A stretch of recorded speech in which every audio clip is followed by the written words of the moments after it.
الحمد لله نحمده ونستعينه ونستغفره ونؤمن به ونتوكل عليه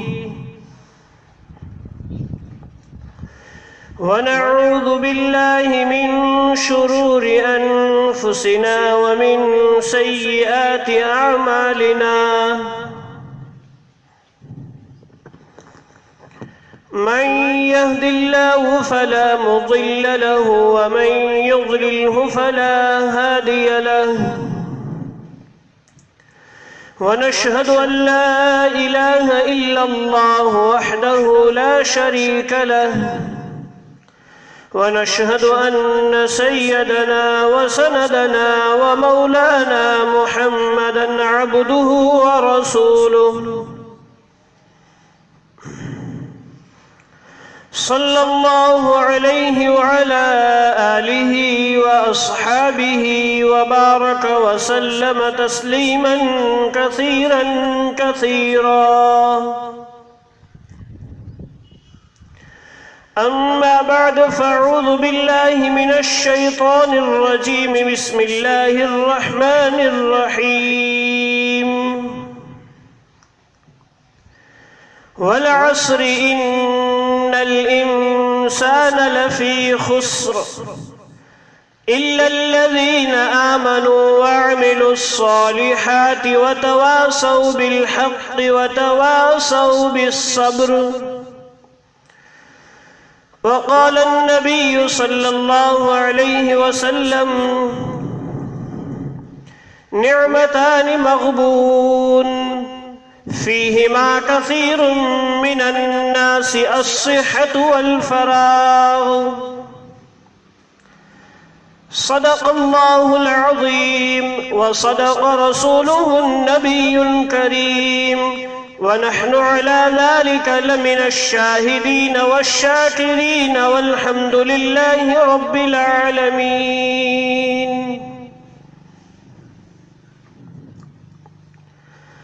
محترم میرے دینی و ایمانی بھائیوں،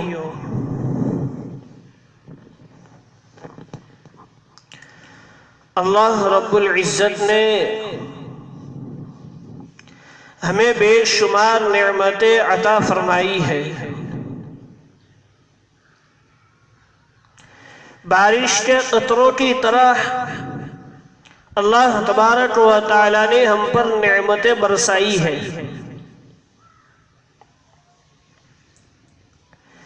اس سے پہلے بھی آپ حضرات کے سامنے قرآن مجید کی ایک آیت تلاوت کی تھی،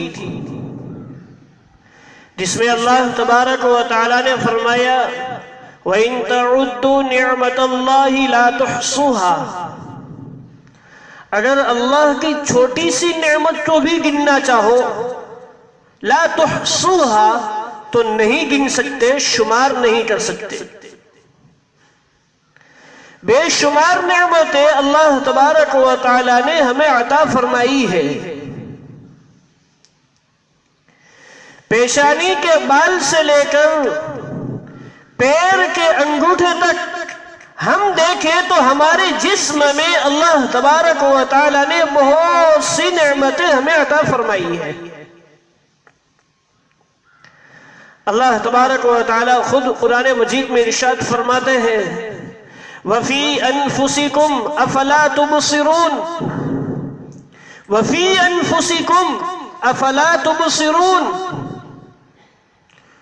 تم اپنی جانوں میں غور کرو، اپنے اندر میں دیکھو.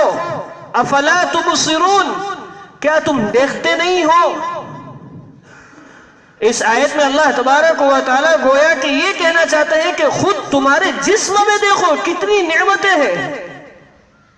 آنکھ، ناک، منہ، پیٹ، پیر، ہاتھ، یہ سب اللہ تبارک و تعالی کی نعمتیں ہیں. بلکہ ایک سانس باہر نکلتی ہے، ایک سانس اندر جاتی ہے، یہ بھی اللہ تبارک و تعالی کی ایک نعمت ہے. اس لیے اللہ تبارک و تعالی نے فرمایا وَفِي أَنفُسِكُمْ أَفَلَا تُبْصِرُونَ، تم اپنے جسم میں غور کرو، اپنے اندر غور کرو، کتنی نعمتیں تم دیکھتے ہو اللہ تبارک و تعالیٰ کی اپنے جسم میں. افلا تبصرون، کیا تم دیکھتے نہیں ہو؟ معلوم ہوا کہ بے شمار نعمتیں اللہ تبارک و تعالیٰ نے ہمیں دے رکھی ہیں. اس پر اللہ تبارک و تعالیٰ کا جتنا بھی شکریہ ادا کیا جائے کم ہے. اور ایک بڑی نعمت اللہ تبارک و تعالیٰ نے ہمیں جو عطا فرمائی ہے وہ وقت کی نعمت ہے. وقت کی نعمت اللہ تبارک و تعالیٰ نے ہمیں جو دی ہے یہ بہت ہی بڑی نعمت ہے، بہت ہی عظیم نعمت ہے. ایک ایک سیکنڈ، ایک ایک منٹ، ایک ایک لمحہ، ایک ایک گھنٹہ یہ ہمارے لیے قیمتی سرمایہ ہے، قیمتی نعمت ہے.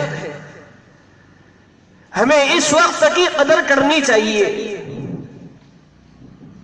کسی کہنے والے نے کہا ہے الوقت اثمن من الذهب،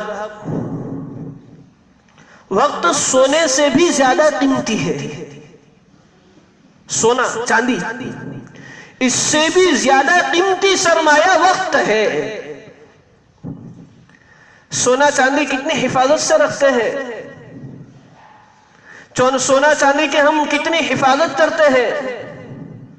اس سے بھی زیادہ قیمتی وقت کی نعمت ہے. اس لیے کہ سونا چاندی اگر گم ہو جائے، سونا چاندی اگر ہلاک ہو جائے تو ہم روپے پیسے سے دوسرا سونا چاندی تو خرید سکتے ہیں، لیکن وقت کا ایک منٹ ضائع ہو چکا، ایک منٹ ہم نے ضائع کر دیا، ایک منٹ کو ہم نے برباد کر دیا تو دنیا کی پوری طاقت مل کر، دنیا کی سب نعمتوں کو دے کر ہم اس ایک منٹ کو نہیں خرید سکتے، اس ایک منٹ کو واپس نہیں لے سکتے.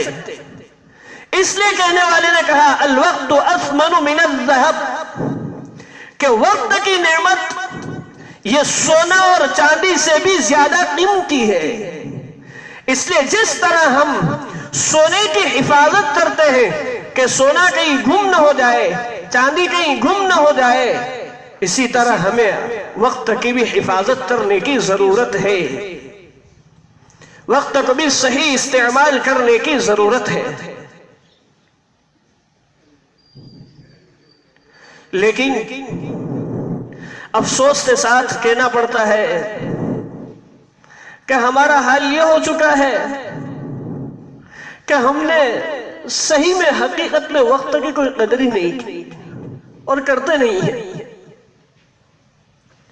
ہم ادھر ادھر لغویات میں، فضول باتوں میں، فضول کاموں میں، جس میں نہ دنیاوی کام ہوتا ہے نہ دینی کام ہوتا ہے، نہ دنیاوی فائدہ ہوتا ہے نہ دینی فائدہ ہوتا ہے. افسوس کے ساتھ یہ کہنا پڑتا ہے ہم اپنے اوقات تو بہت ضائع کرتے ہیں، بہت برباد کرتے ہیں، اور ہمیں اس کا پتہ بھی نہیں چلتا، احساس تک نہیں ہوتا کہ ہمارا وقت کتنا ضائع ہو چکا ہے، ہمارا وقت کتنا برباد ہو چکا ہے، جس میں ہمیں نہ دنیاوی فائدہ ہوا نہ دینی فائدہ ہوا، کچھ بھی فائدہ نہیں ہوا. افسوس احساس تک نہیں ہوتا ہے ہمارے دل میں. یہ افسوس کی بات ہے. وقت برباد کرنے کے باوجود، وقتوں کو ضائع کرنے کے باوجود ہمیں دل میں احساس تک نہیں ہوتا ہے. یہ افسوس کی بات ہے. اگر احساس ہو جائے، دل میں افسوس ہو جائے کہ یار میں نے کتنا وقت ضائع کر دیا ہے، کتنا وقت میرا برباد ہو چکا ہے، تو آئندہ وقت کی حفاظت کرنے کی توفیق ملے، کم سے کم وقت کی حفاظت کی توفیق ملی. لیکن احساس بھی نہیں ہوتا ہے. افسوس ہمارے دلوں سے ختم ہو چکا، احساس ہمارے دلوں سے ختم ہو چکا ہے. اس لیے وقت کے ضیاع پر، وقت کے ضائع کرنے پر ہمیں بالکل افسوس نہیں ہوتا ہے. آج ہمیں وقت کی قدر کرنے کی ضرورت ہے، وقت کی حفاظت کی ضرورت ہے، وقت کو صحیح جگہ پر صحیح کام میں استعمال کرنے کی ہمیں ضرورت ہے. اس لیے سب سے پہلے ہماری کوشش یہ رہے کہ ہم وقت کو صحیح کام میں، اور صحیح جگہ پر انشاءاللہ استعمال کریں. ہم یہ کوشش کریں. ایک بزرگ کہتے ہیں کہ میں نے برف بیچنے والے سے نصیحت حاصل کی. برف بیچنے والے کے ذریعے مجھے توبہ کی توفیق ملی. ایک برف بیچنے والا جا رہا تھا اور کہہ رہا تھا کہ اے لوگوں مجھ پر رحم کرو، میرا سرمایہ آہستہ آہستہ ختم ہو جائے گا. مجھ پر رحم کرو، میرا سرمایہ آہستہ آہستہ ختم ہو جائے گا. کیا مطلب مجھ پر رحم کرو؟ مجھ پر رحم کرنے کا مطلب یہ ہے کہ میں جو برف بیچنے کے لیے آیا ہوں میرے اس برف کو خریدو، ورنہ تو آہستہ آہستہ برف پگھل پگھل کر ختم ہو جائے گا. بزرگ کہتے ہیں کہ وہ کہنے والا جا رہا تھا اور کہہ رہا تھا، میں نے سوچا کہ اس کا برف معمولی سی چیز ہے، جب یہ آہستہ آہستہ پگھل پگھل کر ختم ہو رہا ہے تو میرے پاس وقت تو بہت بڑی نعمت ہے، بہت بڑی چیز ہے. اللہ تبارک و تعالیٰ نے عظیم نعمت دے رکھی ہے، تو میرے پاس یہ وقت بھی آہستہ آہستہ آہستہ ختم ہوتا جا رہا ہے اور مجھے پتہ بھی نہیں چل رہا ہے، احساس تک نہیں ہو رہا ہے. اس لیے اپنے وقت کی قدر کرنے کی ضرورت ہے، اپنے وقت کی حفاظت کرنے کی ضرورت ہے.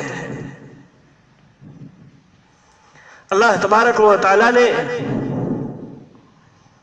قرآن مجید میں جگہ جگہ پر وقت کی قسم کھائی ہے. اللہ تبارک و تعالیٰ کو قسم کھانے کی کوئی ضرورت نہیں ہے. اللہ تبارک و تعالیٰ جو بات فرما دے، جو ارشاد فرما دے وہ حق ہے، سچ ہے. لیکن اللہ تبارک و تعالیٰ جس چیز کی قسم کھاتے ہیں اس چیز کی اہمیت معلوم ہوتی ہے، عظمت معلوم ہوتی ہے. اللہ تبارک و تعالیٰ نے قرآن مجید میں جگہ جگہ پر وقت کی قسم کھائی ہے. اس سے وقت کی اہمیت معلوم ہوتی ہے، وقت کی عظمت معلوم ہوتی ہے. کہیں پر اللہ تبارک و تعالیٰ نے صبح کی قسم کھائی ہے، کہیں پر رات کی قسم کھائی ہے، اور کہیں پر زمانے کی قسم کھائی ہے. معلوم ہوا کہ وقت یہ اہمیت کی چیز ہے، وقت یہ عظمت کی چیز ہے. ہمیں اس کی حفاظت کرنے کی ضرورت ہے اور صحیح کام میں صحیح جگہ میں استعمال کرنے کی ضرورت ہے. اگر ہم نے وقت کو صحیح کام میں اور صحیح جگہ میں استعمال نہیں کیا اور ہم ابھی تک جیسے وقت کو برباد کرتے ہوئے آئے ہیں ویسے وقت کو برباد کرتے چلے جائیں گے تو اللہ ہماری حفاظت فرمائے. دنیا میں بھی ناکام ہو جائیں گے، آخرت میں بھی ناکام ہو جائیں گے، کوئی فائدہ ہی نہیں ہوگا. اس لیے ہم وقت کی حفاظت کریں. یہ سال جو شروع ہوتا ہے، سال جو ختم ہوتا ہے، سال کے شروع میں اور سال کے ختم میں ہمیں احساس ہوتا ہے ایک سال پورا ہو گیا. بیچ میں ہم نے وقت کیسے گزارا معلوم ہی نہیں ہوتا ہے، پتہ ہی نہیں ہوتا ہے. بس سال شروع ہوا، آج سے نیا سال شروع ہوا، سال ختم ہوا، کل سال ختم ہو چکا. بس ہمیں سال کے ختم اور سال کا شروع معلوم ہوتا ہے. سال کا درمیانی وقت کیسا جا رہا ہے یہ ہمیں پتہ ہی نہیں ہوتا ہے، ہمیں احساس نہیں ہوتا ہے. ہمارا وقت کہاں خرچ ہو رہا ہے ہمیں معلوم ہی نہیں ہوتا ہے. اس لیے ہمیں آج سب سے بڑی ضرورت اور وقت کا اہم تقاضا بھی ہے کہ اپنے وقت کو صحیح کام میں لائے، صحیح جگہ پر استعمال کرے. وقت کو ایسی جگہ پر ایسے کام میں خرچ کرے جہاں دنیاوی فائدہ ہوتا ہو یا تو دینی فائدہ ہوتا ہو. دونوں میں سے کوئی ایک فائدہ ہوتا ہو. دونوں فائدہ ہو تو سونے پر سہاگا ہے. دینی بھی فائدہ ہو رہا ہے، دنیاوی بھی فائدہ ہو رہا ہے تو یہ سونے پر سہاگا ہے. بہت اچھی بات ہے، بہت اچھی بات ہے کہ وقت ایسی جگہ پر لگ رہا ہے، وقت ایسے کام میں ہمارا خرچ ہو رہا ہے کہ جس میں دنیاوی بھی فائدہ ہو رہا ہے اور دینی بھی فائدہ ہو رہا ہے. لیکن کچھ نہ کچھ فائدہ ہونا ہی چاہیے. ایسی جگہ میں ایسے کام میں ہم اپنے وقت کو صحیح استعمال کریں، ورنہ تو کل قیامت کے دن اللہ تبارک و تعالیٰ پوچھیں گے نبی کریم صلی اللہ علیہ وسلم نے ارشاد فرمایا کہ قیامت کے دن انسان کے قدم اس وقت تک ہل نہیں سکیں گے جب تک کہ 4 چیزوں کے بارے میں سوال نہ کر لیا جائے۔ انسان کے قدم قیامت کے دن اس وقت تک نہیں ہل سکیں گے جب تک کہ 4 چیزوں کے بارے میں سوال نہ کر لیا جائے۔ سب سے پہلا سوال عن عمرہ فیما افناہ، زندگی کے بارے میں سوال ہوگا، عمر کے بارے میں سوال ہوگا، کہاں خرچ کی، کہاں فنا کی عمر کو۔ اللہ تبارک و تعالیٰ فرمائیں گے میں نے تم کو زندگی دی تھی، 50 سال 60 سال 70 سال، کہاں خرچ کی، کہاں اس زندگی کو فنا کر کے آیا ہے۔ سب سے پہلا سوال عن عمرہ فیما افناہ، زندگی کے بارے میں۔ دوسرا سوال عن شبابہ فیما ابلاہ، جوانی کے بارے میں۔ اللہ تبارک و تعالیٰ نے جوانی دی ہے، یہ جوانی بہت بڑی نعمت ہے۔ جوانی میں ہم جتنے کام کرنا چاہے ہم اتنے کام کر سکتے ہیں، جتنا مجاہدہ کرنا چاہے اتنا مجاہدہ کر سکتے ہیں، جتنی مشقت برداشت کرنا چاہے اتنی مشقت برداشت کر سکتے ہیں۔ یہی جوانی کا عمر ہے۔ اللہ تبارک و تعالیٰ دوسرا سوال کریں گے جوانی کے بارے میں کہ میں نے تم کو جوانی دی تھی، کہاں لگائی جوانی، کہاں خرچ کی جوانی۔ اس لیے ہمیں اپنی زندگی کے بارے میں، اپنی جوانی کے بارے میں غور کرنے کی ضرورت ہے۔ کہاں خرچ کر رہے ہیں، ابھی وقت ہے ہمارے پاس، ابھی وقت ہے غور کرنے کا، سوچنے کا، ابھی ہمارے پاس وقت ہے کہ ہماری زندگی کہاں خرچ ہو رہی ہے، ہماری جوانی چل رہی ہے کہاں خرچ ہو رہی ہے ابھی۔ اسی لغویات میں فضول کاموں میں خرچ ہو رہی ہے یا پھر صحیح جگہ اور صحیح کام میں استعمال ہو رہی ہے۔ اگر صحیح کام میں صحیح جگہ پر استعمال ہو رہی ہے اللہ کا شکر ادا کریں اور اللہ سے اور ترقی کی دعا کریں۔ لیکن اگر ہماری جوانی اور ہماری زندگی فضولیات میں خرچ ہو رہی ہے، سب سے پہلے ہم اللہ سے معافی مانگے۔ اللہ تو نے نعمت دی ہے، ہم سے ناقدری ہو چکی ہے، ناشکری ہو چکی ہے، یا اللہ ہمیں معاف فرما اور آئندہ ہمیں زندگی گزارنے کی اور جوانی اچھی طرح صحیح کام میں لانے کی توفیق نصیب فرما، اور عزم مصمم کے ساتھ، پختہ ارادے کے ساتھ، پکا ارادے کے ساتھ اللہ تبارک و تعالیٰ سے انشاءاللہ دعا کریں گے، اللہ تبارک و تعالیٰ بہت ہی جلد توفیق عطا فرمائے۔ ہم کر کے دیکھیں، صرف کر کے جو دیکھیں ہم کہ ہماری زندگی کہاں ہے، ہماری جوانی کہاں ہے، غور کریں، تنہائی میں سوچیں، 2 منٹ 2-3 منٹ تنہائی میں بیٹھ کے ہم سوچیں ہماری زندگی کہاں ہے، ہماری جوانی کہاں ہے۔ قیامت کے دن اللہ تبارک و تعالیٰ سوال کریں گے، نعمت دی اللہ نے، سوال کریں گے، اس لیے ہم تنہائی میں 2-3 منٹ بیٹھ کر سوچیں، اور اگر ضائع ہو رہی ہے اللہ سے معافی مانگے، آئندہ اچھی طرح گزارنے کی اللہ تبارک و تعالیٰ سے توفیق کی دعائیں کریں، اور اچھی طرح گزر رہی ہے اللہ کا شکر ادا کرے، 2 رکعت روزانہ شکریہ کی نماز پڑھے۔ شکر کرنے سے اللہ تبارک و تعالیٰ نعمت میں اور بڑھوتری کرتے ہیں۔ لَإِن شَكَرْتُمْ لَأَزِيدَنَّكُمْ، اگر تم میری نعمت کا شکریہ ادا کرو گے لَأَزِيدَنَّكُمْ، بڑھاتا جاؤں گا، بڑھاتا جاؤں گا، بڑھاتا جاؤں گا، دیتے جاؤں گا، دیتے جاؤں گا۔ وَلَئِن كَفَرْتُمْ، اور اگر تم نے میری نعمت کی ناشکری کی، ناقدری کی، جیسے ہماری زندگی ہم ناقدری کر رہے ہیں، ہماری جوانی اللہ کی ایک نعمت ہے، ناقدری کر رہے ہیں۔ وَلَئِن كَفَرْتُمْ، اگر تم نے میری نعمت کی ناقدری کی، ناشکری کی، یاد رکھو إِنَّ عَذَابِي لَشَدِيدٌ، علماء فرماتے ہیں کہ اللہ تبارک و تعالیٰ نے یہ تاکید کے ساتھ بیان کیا ہے، ان عذابی لشدید، کہ میرا عذاب بہت سخت ہے اگر ناقدری کی، کی تو یاد رکھو میرا عذاب بہت سخت ہے۔ اس لیے اللہ تبارک و تعالیٰ نے ہمیں جو نعمتیں دے رکھی ہے، ہمیں زندگی ایک نعمت ہے، جوانی بہت بڑی نعمت ہے، یہ ہمیں جو دے رکھی ہے ہم اس کی قدر کریں، اور اللہ تبارک و تعالیٰ کے احکامات پر نبی کریم صلی اللہ علیہ وسلم کے سنت طریقے کے مطابق اس کو گزارنے کی ہم کوشش کریں، اور اللہ تبارک و تعالیٰ سے اس کے بارے میں دعا بھی کرتے رہے۔ یہ ہمارا سال پورا ہو چکا، زندگی کا 1 سال کم ہو گیا، زندگی کا 1 سال گھٹ گیا، اور ہم سمجھ رہے ہم بڑے ہو گئے۔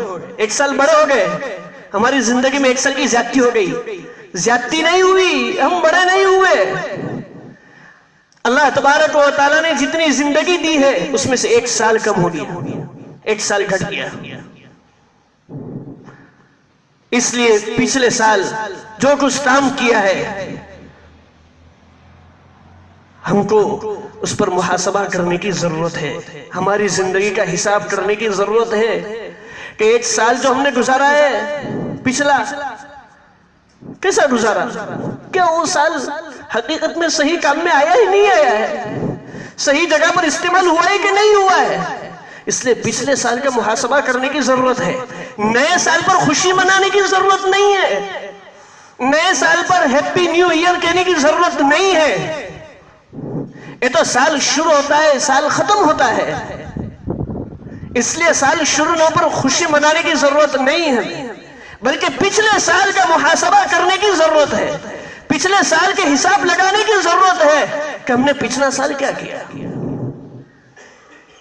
ہم پچھلے سال کا محاسبہ کرتے تو نہیں ہے، نئے سال جیسے ہی شروع ہوئی 1 جنوری تو ہم خوشیاں منانا شروع کرتے ہیں۔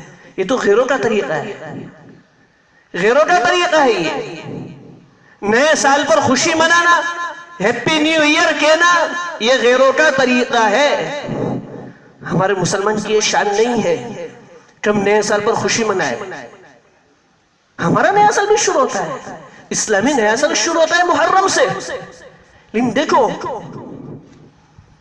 شریعت مطہرہ میں چاہے اسلامی سال شروع ہو، چاہے عیسوی سال انگریزی سال شروع ہو، تو اسلامی سال میں بھی اور عیسوی سال میں بھی خوشی منانے کا کوئی ثبوت نہیں ہے، خوشی منانے کا کوئی تصور نہیں ہے، مبارکبادی دینے کا کوئی ثبوت نہیں ہے۔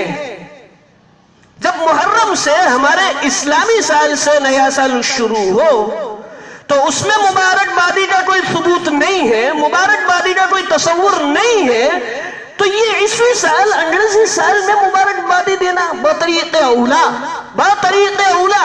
یہ ثبوت نہیں ہے، تصور نہیں ہے۔ اس لیے ہم اس سے بچیں، غیروں کا طریقہ ہم بالکل اختیار نہ کریں۔ ہمارے سوشل میڈیا کا زمانہ ہے، یہ ڈیجیٹل زمانہ ہے، اسٹوڈنٹس رکھتے ہیپی نیو ایئر اور اسی طرح میسج فارورڈ کرتے ہیپی نیو ایئر، ہم بالکل نہ کریں، یہ غیروں کا طریقہ ہے۔ نبی کریم صلی اللہ علیہ وسلم نے حدیث شریف میں فرمایا من تشبہ بقوم فہو منہم، کہ جو شخص جس قوم کے مشابہت اختیار کرے گا وہ اسی میں سے ہوگا۔ اگر ہم نے غیروں کا طریقہ اختیار کیا تو غیروں کے ساتھ مشابہت لازم ہو جائے گی اور ہم غیروں میں سے ہو جائیں گے۔